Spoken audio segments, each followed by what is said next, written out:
Hey, what up YouTube? It's Nika. So I'm back again after 1 year of being inactive here on YouTube, and hear me out guys, it's not my intention to ghost you guys for 1 year. It's just I can't film inside our campus kasi guys, prohibited kami gumamit ng kahit anumang cellphone. Okay, sobrang strict nung school na pinasukan ko nung grade 12 ako. And second of all guys, pagpasensyahan nyo na kung ano yung itsura ko ngayon. Sobrang bare kasi di pa dumadating yung mga makeups ko. And yung dito yung sa side ng face ko dito, papansin nyo medyo chubby yung side na to kasi kakatanggal lang ng molar tooth ko dito sa baba. Kaya yan, medyo maga pa siya dyan.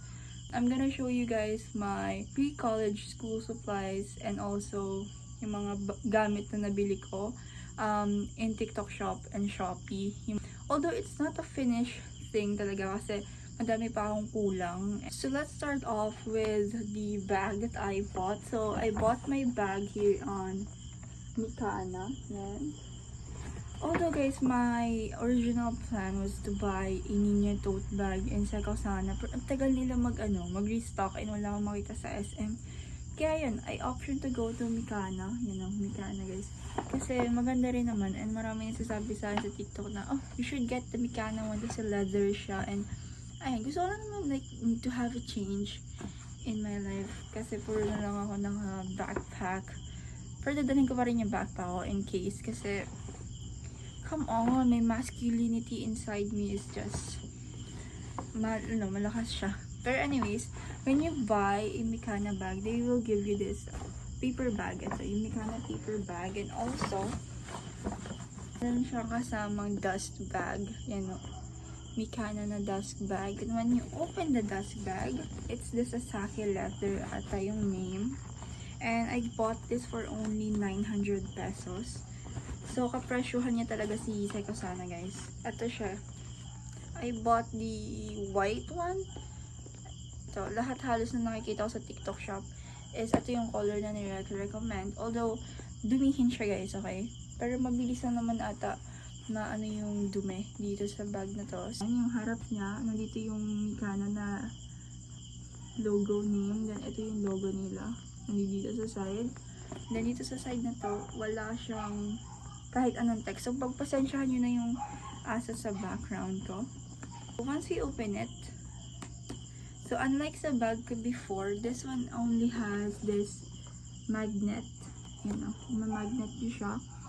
And, okay, it has two compartments, guys. Kasi, sa gitna niya, parang naging divider yung, yung zipper yan. Nasa loob na talaga yung zipper. So guys, inside I have my B5. This is a dark gray notebook. Ayan. So last year I bought the A5. No, not the A5. Basta yung notebook lang na regular.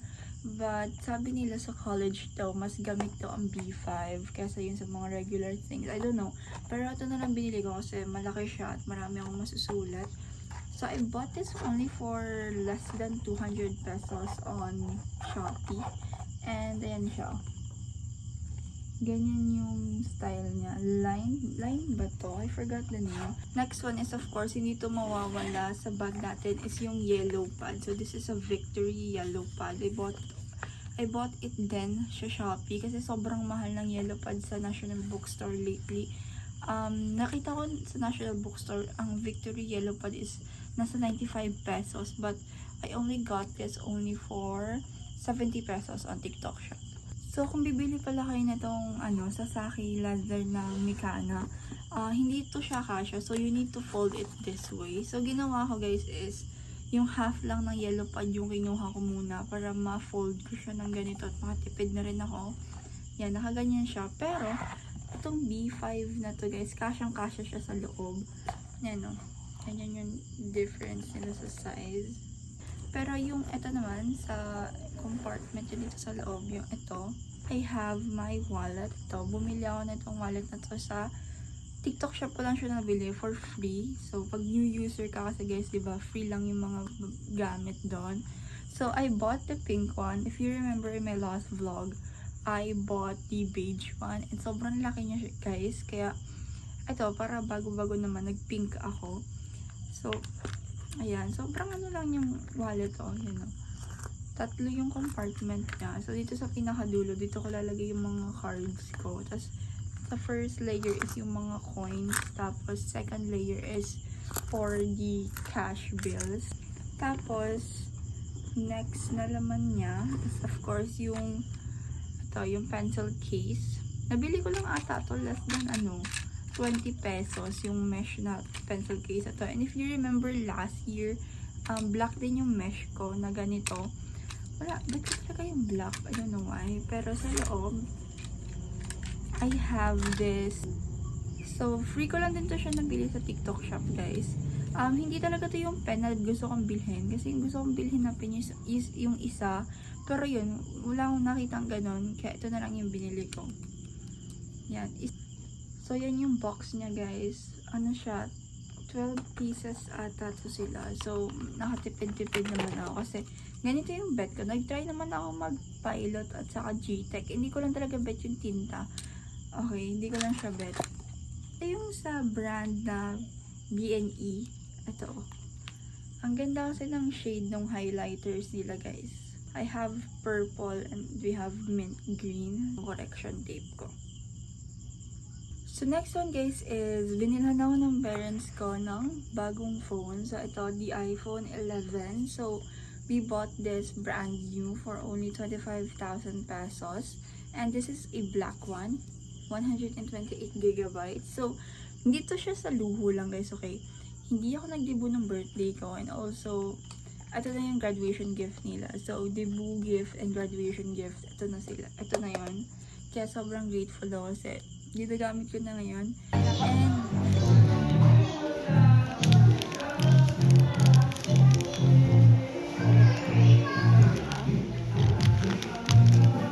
Pipo ko, ate, cheme.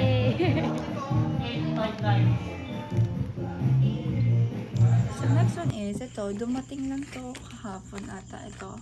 So, if you guys know me personally, mahilig ako magsuot ng headphones, pero hindi ko siya matadala sa Manila kasi nga, ay, anong parents ko, kasi hindi ko na siya halos matanggal sa ko, and kailangan ko na maging aware sa surroundings ko, kaya, bumili na lang ako ng maliit, yan. InPods 12 to. Hindi na sila masyadong famous, unlike before, pero trusted ko kasi yung brand ng InPods, kaya bumili na lang ako, and color black yung binili ko para hindi siya dumihin. So, umiilaw yung sides niya sa mga baka magtanong. Yan. And next one, guys, is bumili ako from Momo PH. So, ngayon, na-distinguish ko na kung anong body type ako at anong mga t-shirt yung babagay sa body type ko. Kaya, bumili ako ng dalawang basic colors sa Momo PH. So, ito sila. Square neck yung binili ko. Isang white at isang black.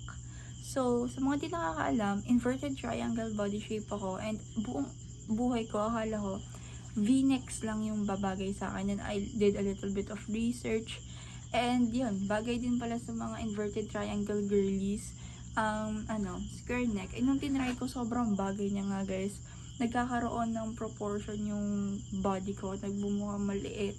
Kasi guys, if you know, inverted triangle girlies, mahaba yung shoulders namin, pero maliit yung hips. Kaya ito, sobrang nababalance niya. And, mind you this, guys, it is only for 75 pesos. And ang napakaganda ng quality. Ayan double lining din siya.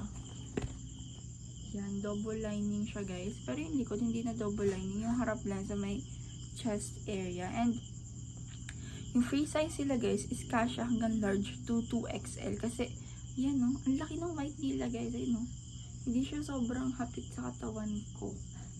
Pero yun, I'm happy for this purchase kasi, mayroon akong discount sa TikTok shop. So, imbis na 75 pesos, nakuha ko lang sila for only 50 pesos each. And free shipping. So, 100 pesos lang to. Ayan, ito yung pinaka-the best na purchase ko, guys. Kasi, if you know me puro na lang ako if you know me. Pero, kung kilala nyo ako personally, sobrang hilig ko sa oversize, mga ganun. Ito yung first na bibili ako na damit na hindi oversize. Like, as in, girly yung atake. Kaya, ayun, sobrang saya ko sa purchase ko na to. And next one, guys, is knowing Danica na napakahilig sa hoodies. Syempre, hindi mawawala yung mga hoodie. So, Hinord, hindi naman sa Hinord, bumili ako ng hoodie sa Seamwood. So, ito guys, yung masasabi ko, marirecommend ko talaga na na brand. Kung gusto nyo yung mga bagsak tela, H&M quality na mura lang, guys, go for Seamwood. Napaka solid ng quality ng mga hoodies nila. Hindi ako nag-over-exaggerate dito ha. Sobrang ganda lang talaga ng quality ng Seamwood. For only 300 pesos, you will have an H&M quality na hoodie. So, I bought the gray green, ito, na zip-up hoodie siya. And I bought a black na hoodie, yung walang zipper. So, I have the XL. So, kung bibili kayo guys, I'm a 5'3" to 5'4" na height. Kung gusto nyo baggy, ganun. So, go na kayo sa XL. Kapag large kasi, parang feeling ko ano pa siya, semi-hapit. Kaya kung gusto nyo yung medyo makakagalaw pa yung body niyo, go to XL. So, anyways, I have the black. And, ito yung, na-double yung order ko. Pero isa pa ang gray-green. And, also, ito yung dark khaki nila na walang zipper. Ayan. So, bakit nga ako bumili ng hoodie, ganito, ganyan. Malamig kasi sa school namin. Ito na yung hindi siya sa nirarason ko siya na malamig. Malamig talaga sa school namin, be. Kasi lahat, yung isang buong building na yun, naka-aircon siya. Kaya malamig. Kaya, magagamit ko ito. Ma-justify yung pagbibili ko ng hoodie. Kaya, iyon. Baka sabi na magsabi niya naman dyan, puro hoodie. Tapos, paglabas yun ng campus, sobrang init. Like, lilipat kayo ng ibang section or ng ibang room. Well, guys, the school na pag-aaralan ko, punong-puno ng aircon at sobrang lamig. Kaya, hoodie. Hindi ako masyado nag-invest sa t-shirt kasi 1 month lang naman kaming naka-civilian. Tapos, naka-type A na kami. Kaya, mas magagamit ko tong hoodies. Ayaw muna mag-drop ko sa school ako mag-aaral. Pero, makikita nyo na lang yun guys. Mag-school reveal ako sa orientation or sa first day of school. Pero, yan. So, I hope you guys love my vlog. And I know sobrang hindi siya magandang flow ng vlog kasi sobrang spontaneous at ang vlog na to. Pero, yun. Thank you guys for watching and we'll see you guys next time. Bye!